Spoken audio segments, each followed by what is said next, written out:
السلام عليكم ورحمة الله وبركاته. الحمد لله رب العالمين، والصلاة والسلام على سيدنا محمد وعلى آله وصحبه أجمعين. أما بعد. அன்புக்குரியவர்களே, கண்ணியமானவர்களே, நாளை வறுமை நாளையிலே நாம் செய்யக்கூடிய அமல்கள் அனைத்தும் மீசான் தராசிலே ஸ்கேலிலே போட்டு நிறுத்தப்படும்.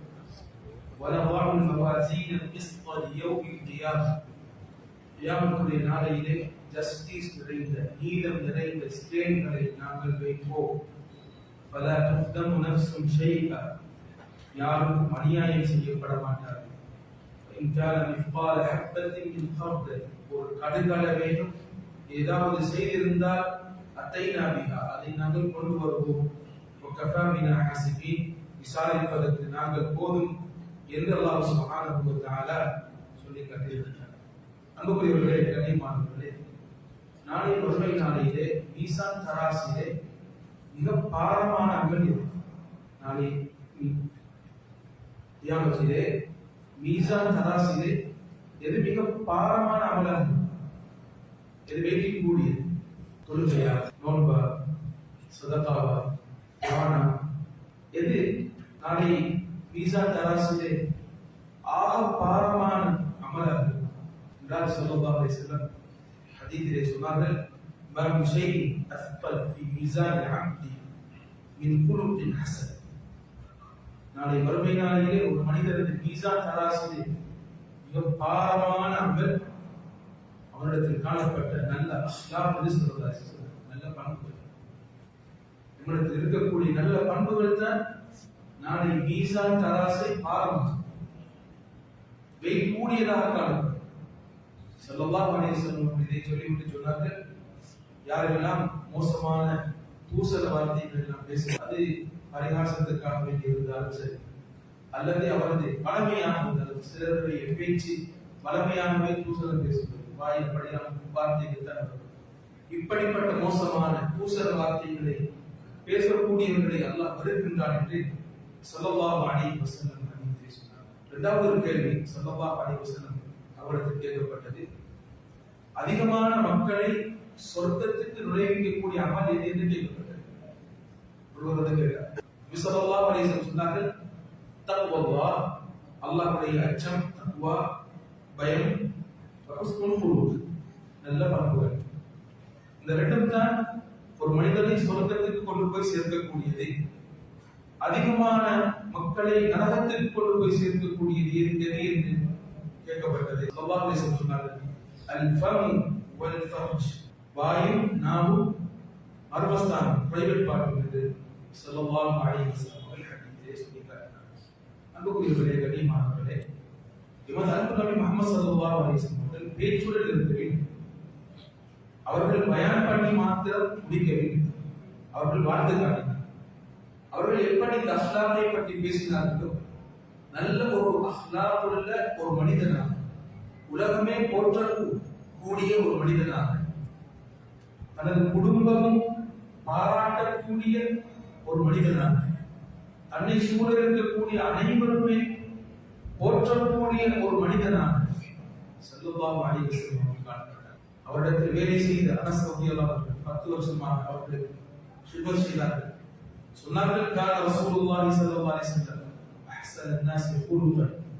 ரசூல் ஸல்லல்லாஹு அலைஹி வஸல்லம் அவர்கள் அழகான பண்புள்ளவர்களாக இருந்தார்கள். புகாரி முஸ்லிமிலே சொல்கின்றார்கள், உலகத்திலே பட்டை பிடித்திருக்கின்றேன், ஆனால் ரசூல் ஸல்லல்லாஹு அலைஹி வஸல்லம் அவர்களின் கையை விட எந்த ஒரு சொஃப்டான பட்டையும் நான் பிடித்ததை இல்லை. அதுதான் உலகத்திலே மிக சொஃப்டான கையாக. சொல்கின்றார்கள், உலகத்திலே எத்தனையோ பெர்ஃபியூம்களை நான் பார்த்திருக்கின்றேன், ஆனால் ரசூல் ஸல்லல்லாஹு அலைஹி வஸல்லம் அவர்களிடமிருந்து வந்த ஒரு வாசம், அந்த பெர்ஃபியூம், அதை விட சிறந்த வாசத்தை நான் வாழ்க்கையில் நுகர்ந்ததே இல்லை. நான் 10 வருஷம் நபி ஸல்லல்லாஹு அலைஹி வஸல்லம் அவர்களுக்கு ஹிதமத் செய்தேன், வேலை செய்தேன். ஒரு தடவை கூட உஃப் என்று கூட சொல்லவில்லை. உஃப் என்றால் சீ செய்தார், எனக்கு முன்னாலே உஃப் என்று கூட சொல்லவில்லை.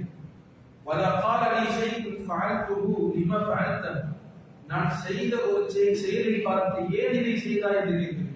நான் செய்யாமல் ஏதாவது விட்டால் ஏன் இதை செய்யவில்லை என்று கூட கேட்கவில்லை. என்னோட நபி ஸல்லல்லாஹு அலைஹி வஸல்லம் அவர்கள் மிக பெரும் அன்புடன் இரக்கத்துடன் மிருதுவாக நடக்கக்கூடியவர்களாக இருந்தார்கள் என்று அனஸ் ரலியல்லாஹு அன்ஹு சொல்கிறார்.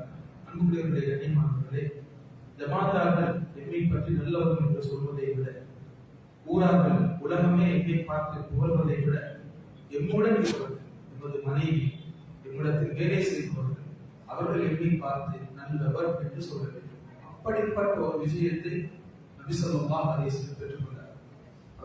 அவர்களது மனைவி ஆயிஷா ரலியல்லாஹு அன்ஹா அவர்களிடத்தில் நபி ஸல்லல்லாஹு அலைஹி வஸல்லம் அவர்களின் குலுக்கை பற்றி, பண்பாடை பற்றி கேட்கப்பட்டது. சொன்னார்கள், கான குலுகுல் குர்ஆன்.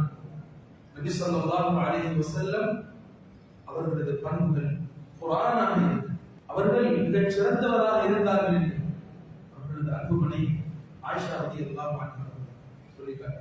மனதிலே கை வைத்து கேட்கிறோம், எம் மனைவிமார்கள் எப்படிப்பட்ட ஒரு உரட்டியை பற்றி தருவார்கள், அவர்களுடைய உள்ளத்திலே எப்படிப்பட்ட சிந்தனை இருக்கின்றது என்பதை இந்த ஹதீஸை வைத்து நாம் ஒப்பீடு செய்து கட்டாயம் பார்க்கிறோம். ஒரு தடவை ஸல்லல்லாஹு அலைஹி வஸல்லம் அவர்களுக்கு ஒரு கழுதை கொடுக்கப்பட்டது. கண்ணியமானவர்களே, ஸல்லல்லாஹு அலைஹி வஸல்லம் அவர்கள் அதை அந்த கொடுத்த சஹாபி ஸஅத் பின் ஜுஸாமா ரலியல்லாஹு அவர்களுக்கு அதை திருப்பி கொடுத்து விட்டார். அவர்கள் முகத்தில் ஒரு வகையான கவலை காணப்பட்டது. ஸல்லல்லாஹு அலைஹி வஸல்லம் சொன்னார்கள், நான் ஏன் திருப்பி தந்தேன் என்றால், நாங்கள் ஹரமுடைய பகுதியில் இருக்கின்றோம், ஹராமில் இருக்கின்றோம். இந்த சந்தர்ப்பத்தில் இந்த காற்று கழுதையை நாம் பாவிக்க முடியாத கருத்தை ஸல்லல்லாஹு அலைஹி வஸல்லம் சொல்கிறார்கள். நலவென்றால் நாம் நினைப்பது, நல்ல விஷயம் என்றால் நினைப்பது, இபாதத்தை பற்றி தான் யோசிப்போம். ஸல்லல்லாஹு அலைஹி வஸல்லம் சொன்னார்கள், அல் பிர், நல்லது என்றாலே ஹுஸ்னுல் குலுக், நல்ல பண்புகள், வல் இஃகு மஹாத ஃபி ஸத்ரி, பாவம் என்றால் உள்ளத்திலே குறுகுறுப்பு உண்டாகும். வகரித்த அன் யத்தலிஅ அலைஹி நாஸ், மக்கள் அதை பார்ப்பதை வெறுப்பாய். இதுதான் பாவம் என்று ஸல்லல்லாஹு அலைஹி வஸல்லம் சொன்னார். அன்புக்குரியவர்களே, கண்ணியமானவர்களே, இன்றைய தினம் நல்ல பண்புகளை ஏற்படுத்தி கொண்டு வருவதற்காகவே உள்ள 4 ஹதீஸ்களை ஞாபகப்படுத்தலாம் நினைக்கிறேன். அந்த 4 ஹதீஸ்களை நமது வாழ்க்கையிலே கொண்டு வந்தால் நிச்சயம் நல்ல பண்புகளை நமது வாழ்க்கையிலே கொண்டு வர முடியும். நல்ல அஸ்லாக் உள்ள ஒரு மனிதனாக நாம் மாற முடியும். அந்த 4 விஷயங்களும் 4 கட்டுப்பாடுகளை, 4 விடயங்களை அடிப்படையாக வைத்து சொல்லப்பட்டது. முதலாவது ஸல்லல்லாஹு அலைஹி வஸல்லம் ஹதீஸிலே சொன்னார்கள், மன் கான யுமினு பில்லாஹி வல் யௌமில் ஆகிர் ஃபல்யகுல் கைரன் அவ் லியஸ்முத். யார் அல்லாஹ்வையும் மறுமை நாளையும் நம்பி இருக்கிறார்களோ அவர்கள் நல்லதை பேசட்டும் அல்லது வாய் மூடி மௌனமாக இருக்கட்டும். இது நமது வாழ்க்கையிலே மிக பெரும் பண்புகளை கொண்டு வரக்கூடிய ஒரு ஹதீஸாக இருக்கிறது. பேச்சு ஒரு மனிதனின் பண்புகளை முடிவு செய்யும் மிக பெரும் ஒரு சாதனமாக இருக்கிறது. எப்படி பேச்சு அமைகின்றதோ இதை வைத்துதான் நமது அஹ்லாத்தை மனிதர்கள் முடிவு செய்வார்கள். அன்புக்குரியவர்களே, கண்ணியமானவர்களே, ஸல்லல்லாஹு அலைஹி வஸல்லம் சொல்லக்கூடிய புத்திமதி, அல்லாஹ்வை மறுமை நாளையும் நம்பி இருக்கக்கூடியவர்கள் நல்லதை பேசும். நல்லது ஏதாவது இருந்தால், உலகத்திற்கும் மறுமைக்கும் நல்லதை தரக்கூடிய விஷயங்கள் இருந்தால் பேசும். இல்லை என்றால் ஸல்லல்லாஹு அலைஹி வஸல்லம் சொன்னார்கள், இவ்வளவு நேரங்களில் அதிகமானது சைலண்டாக மௌனமாக இருக்கட்டும் என்று ஸல்லல்லாஹு அலைஹி வஸல்லம் சொல்லப்பட்டது. நாளை மறுமை நாளையிலே என்னை விட்டு தூரமாக இருக்கக்கூடியவர் யாருக்கு தெரியுமா? அஸ்ஸர்ஸாஉன், அதிகம் பேசக்கூடியவர். சிலர் எப்பொழுது பார்த்தாலும் பேசிக்கொண்டே இருப்பார்கள், வாய்க்கு ஓய்வே கிடையாது. இதை அவர்கள் நினைப்பது, நான் புண்ணியம் பண்ணுகின்றேன், நான் நல்லதை செய்கின்றேன், நான் பெரியவர் என்று நினைக்கிறார்கள். நிறைய பேசுவதை அவர்கள் பெரிய ஒரு காரியமாக நினைக்கிறார்கள். ஸல்லல்லாஹு அலைஹி வஸல்லம் சொன்னார்கள், தேவையில்லாமல் அதிகம் பேசக்கூடியவர்கள் நாளை மறுமை நாளிலே என்னை விட்டு தூர இருப்பார்கள் என்று ஸல்லல்லாஹு அலைஹி வஸல்லம் அவர்கள் ஹதீஸிலே சொல்கிறார். நல்லது இருந்தால் பேசுவோம் கண்ணியமானவர்களே, இல்லாவிட்டால் மௌனமாக. இரண்டாவது ஸல்லல்லாஹு அலைஹி வஸல்லம் அவர்கள் நல்ல பண்புகளை வாழ்க்கையிலே கொண்டு வருவதற்கு சொல்லக்கூடிய மிகப்பெரும் ஒரு கட்டுப்பாடுதான் தர்க்குல் ஃபுதூல் என்றவரை. கண்ணியமானவர்களே, தர்க்குல் ஃபுதூல் என்றால் தேவையில்லாத காரியத்தை வாழ்க்கையிலே நாம் விட்டுவிட வேண்டும். ஸல்லல்லாஹு அலைஹி வஸல்லம் ஹதீஸிலே சொன்னார்கள், இன் குஸ்தி இஸ்லாமின் மர்இ தர்க்குஹு மா லா யஅனி. நாம் ஒரு அழகான ஒரு முஸ்லிமாக மாற வேண்டும் என்றால் தேவையில்லாத காரியங்களை வாழ்க்கையிலே விட்டுவிட வேண்டும். எதெல்லாம் தேவையில்லாத பேச்சுக்கள், தேவையில்லாத செயல்பாடுகள், தேவையில்லாத சிந்தனைகள். சில பிரச்சனைகள் இருக்கின்றது, அது இவன் சொந்த பிரச்சனையும் அல்ல, இவன் வீட்டு பிரச்சனையும் அல்ல, யாரோ ஒருவருடைய பிரச்சனை. அதை தலையில் போட்டுக்கொண்டு நாம் பெரிதாக யோசித்துக் கொண்டே இருக்கோம். இதனால் எமக்கும் கவலை, எமது குடும்பத்திற்கும் கவலை, வாழ்க்கை முழுக்க கவலைப்பட்டுக் கொண்டே இருக்கும். கண்ணியமானவர்களே, நம்மாக்கள் சொல்வார்கள், நீ வாழ்க்கையிலே தேவையில்லாததை விட்டுவிடு, தேவையான நிறைய விஷயத்தை அடைந்து கொள்ள.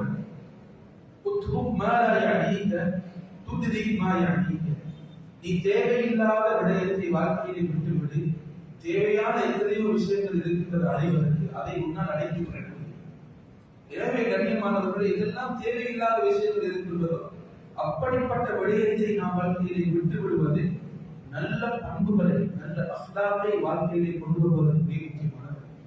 முதலாவது நல்லதை பேசுவோம், சைலண்டாக. இரண்டாவது தேவையில்லாததை வாழ்க்கையிலே விட்டுவிடும். அதை தனிமையிலிருந்து நாம் யோசிப்போம், இதெல்லாம் தேவையில்லாத விஷயத்திலே தலை போட்டுக் கொண்டிருக்கின்றேன், பேசிக் கொண்டிருக்கின்றேன், நான் நேரத்தை செலவழித்துக் கொண்டிருக்கின்றேன் என்பதை யோசித்து அதை வாழ்க்கையிலே விட்டுவிட்டால் நல்ல அஹ்லாக்கை வாழ்க்கையிலே கொண்டு வரும். மூன்றாவது கண்ணியமானவர்களே, இவர் உணர்வுகளை கட்டுப்படுத்த. உணர்வுகள் கட்டுப்படுத்தப்படுவது வாழ்க்கையிலே நல்ல பண்புகளை கொண்டு வருவதற்கு முக்கியமான வழி. ஒரு சஹாபி நபி ஸல்லல்லாஹு அலைஹி வஸல்லம் அவர்கள் வந்து யா ரசூலல்லாஹ் ஔஸினி என்றார். நபி ஸல்லல்லாஹு அலைஹி வஸல்லம் அவர்கள் எல்லா சஹாபாக்களுக்கும் ஒரே புத்திமதியை சொல்ல மாட்டாங்க. ஒவ்வொருவருக்கும் என்ன தேவையோ அதற்கேற்றவாறு சொல்வார். ஸல்லல்லாஹு அலைஹி வஸல்லம் அவர்களுக்கு அல்லாஹ் கொடுத்த மிகப்பெரும் ஒரு திறமைதான் ஃபராசா என்றார். ஃபராசா என்றால் ஒருவரின் முகத்தை பார்த்து இவருக்கு என்ன தேவை என்பதை புரிந்து விளங்கி அதை பேசுவார். வந்தவருக்கு என்ன தேவை என்பதை விளங்கி ஸல்லல்லாஹு அலைஹி வஸல்லம் சொன்னார்கள், லா தஹ்தப், நீங்கள் கோபப்படாதீர்கள் என்றார். கண்ணியமானவர்களே, அந்த சஹாபி நினைத்தார், எனக்கு இன்னும் சில புத்திமதிகள் தேவை என்று நினைத்து அடுத்த பக்கத்தான் வந்தார். அடுத்த பக்கத்தான் வந்தார். அது சொன்னார், யார சொல்லா, எனக்கு ஏதாவது புத்திமதி சொல்லித்தார்களே என்றார். நபி ஸல்லல்லாஹு அலைஹி வஸல்லம் சொன்னார், லா தஹ்தப், நீங்கள் கோபப்படாதீர்கள் என்றார்.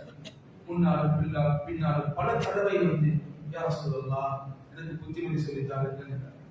ஸல்லல்லாஹு அலைஹி வஸல்லம் சொன்னார், லா தஹ்தப், லா தஹ்தப், பல தடவை ஸல்லல்லாஹு அலைஹி வஸல்லம் கோபப்படாதீர்கள், கோபப்படாதீர்கள் என்று ஸல்லல்லாஹு அலைஹி வஸல்லம் சொன்னார். அந்த சஹாபி தனிமையில் இருந்து யோசித்தார், ஸல்லல்லாஹு அலைஹி வஸல்லம் அவர்களிடத்தில் நான் பல தடவை பல புத்திமதிகளை கேட்டேன், ஆனால் ஒரே விஷயத்தில் தான் ரிப்பீட் பண்ணினார்கள். என்ன விஷயம் என்று யோசித்தார். என் வாழ்க்கையிலே இருக்கக்கூடிய இந்த கோபம், உணர்வுகளை கட்டுப்படுத்தாத ஒரு மனிதனாக நான் இருக்கின்றேன். இதை எடுத்தாலும் அவசரமாக கோபப்பட்டு பேசக்கூடியவனாக இருக்கிறேன். இது எனது வாழ்க்கையிலே எத்தனையோ நல்ல விஷயங்களை இழக்க செய்திருக்கின்றது. நான் ஒரு மோசமானவனாக, மக்களிடத்தில் புகழப்படாத, மக்களிடத்தில் இடமில்லாத ஒரு மனிதனாக இருப்பதற்கு எப்பொழுது பார்த்தாலும் கோபப்பட்டு இமோஷனாக பேசுவது ஒரு காரணமாக அமைந்திருக்கின்றது என்று நினைத்து அவர் வாழ்க்கையிலே கோபத்தை விடுகின்றார்.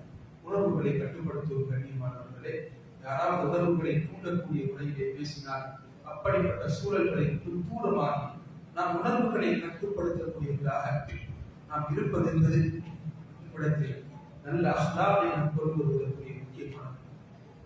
நாலாவது, அன்புக்குரியவர்களே, கண்ணியமானவர்களே, மற்றவர்களுக்கு நல்லது நடக்க வேண்டும் என்பதை மனதில், தூய்மையான உள்ளத்தை மனதில். ஸல்லல்லாஹு அலைஹி வஸல்லம் ஹதீஸிலே சொன்னார்கள், லா யுமினு அஹதுக்கும் ஹத்தா யுஹிப்ப லிஅஹீஹி மா யுஹிப்பு லிநஃப்ஸிஹி. உங்களில் ஒருவர் எப்பொழுது பூர்த்தியான ஒரு முஃமினாக மாற முடியும் என்றால், தான் தனக்கு எதை விரும்புகின்றாரோ அது மற்றவர்களுக்கு கிடைக்க வேண்டும் என்பதை விரும்ப வேண்டும். தூய்மையான மனது. இதைத்தான் அந்த ஹதீஸ் உணர்த்துகின்றது. எப்பொழுதும் எல்லாருக்கும் நல்லது நடக்க வேண்டும், எனக்கு மாத்திரம் நல்லது நடக்கக்கூடாது. எனக்கு எப்படி நல்லது நடக்க வேண்டும் என்று எதிர்பார்க்கின்றோமோ இதே போன்று மற்றவர்களுக்கு நல்லது நடக்க வேண்டும் என்ற எதிர்பார்ப்பும் நமக்கு இருக்க வேண்டும். குர்ஆன் ஒரு விஷயத்தை சொல்லித் தருகின்றது.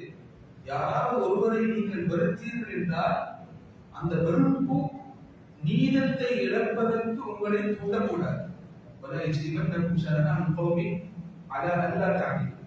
யாராவது ஒருவரை நீங்கள் வெறுத்தீர்கள் என்றால் நீதத்தை இழப்பதற்கு அந்த வெறுப்பு உங்களை தூண்டக்கூடாது. அவருக்கு அநியாயம் செய்வதற்கு தூண்டக்கூடாது. அவருக்கு நல்லது கிடைக்கக்கூடாது என்று நினைப்பதற்கு தூண்டக்கூடாது. அன்புக்குரியவர்களே, கண்ணியமானவர்களே, மிக பிரதானமான ஒரு ஹதீஸ் தான் இது. எதை நாம் நமக்கு நடக்க வேண்டும் என்று விரும்புகின்றோமோ அது மற்றவர்களுக்கு நடக்க வேண்டும் என்பதை நாம் விரும்புவோம். உள்ளத்துடைய தூய்மை என்பது அது தக்வாவின் அடையாளமாக இருக்கிறது. எனவே இந்த 4 ஹதீஸ்களையும் வாழ்க்கையிலே நாம் அமுல்படுத்தினால், பின்பற்றினால் நல்ல அல்லாஹ்வை கொண்டு வர முடியும். நல்லதை பேசுவோம், நல்லது வாய்மொழி இருப்போம், தேவையில்லாத காரியங்களை வாழ்க்கையை விட்டுக் கொள்வோம், உணர்வுகளை கட்டுப்படுத்துவோம், நல்லதை மற்றவர்களுக்கு நடக்க வேண்டும் என்ற தூய்மையான உள்ளத்தை நமக்கு உண்டாக்கிக் கொள்வோம். நிச்சயம் நல்ல அஹ்லாக் உள்ளவர்களாக மாற வேண்டும். நல்ல அஹ்லாக்கை உண்டாக்குவதற்கு தேவையான முஜாஹதா, எப்பொழுதும் அர்ப்பணிப்பு என்பது கண்ணியமானவர்களே. வல்லதீன ஜாஹது ஃபீனா லனஹ்தியன்னஹும் சுபுலனா. யார் முஜாஹதா செய்வார்களோ அவர்களுக்கு நாங்கள் எங்களது பல பாதைகளை நாங்கள் திறந்து கொடுப்போம் என்று அல்லாஹ் சுப்ஹானஹு வ தஆலா சொல்லி காட்டுகின்றார்.